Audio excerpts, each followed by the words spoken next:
Despite all these changes, this is still one of the most powerful tools we have for editing and stylizing our photographs on the iPhone. It's just tremendous power in the palm of our hand. So instead of having to hand paint in the part you want to mask, you can now touch the subject and it will select the subject, touch the sky and it will select it and make a mask for it.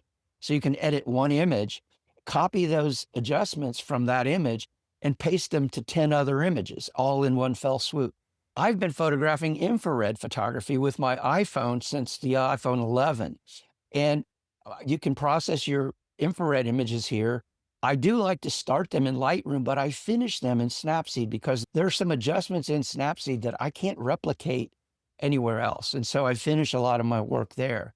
It's very moody.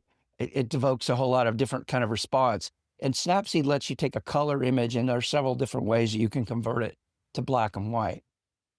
You can do composites. So these are dancers that I've photographed and combined with another image to create a little bit more artistic, kind of visionary type of images. If you don't know how to use a histogram, put it on your list of things to learn because it can really help you figure out when you're getting too bright or dark with things by knowing how to read that. If you have a raw file, you have to do the raw editing first. If you have a raw image, it does need to be edited with a raw editor. I'm never done with the picture. I don't know about you. And I often look at it after I've finished it and I want to go back and change the lighting or change something. It's really not a double exposure. It's a composite. You're putting two images together.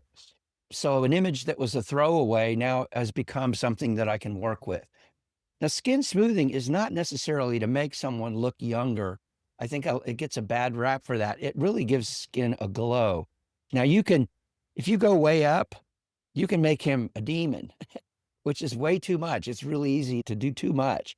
A lot of screaming pixels, but we figured it out and we're now able to get some really good. If you go to my website, there's a gallery of iPhone infrared images and you can see for yourself the kinds of things that are possible.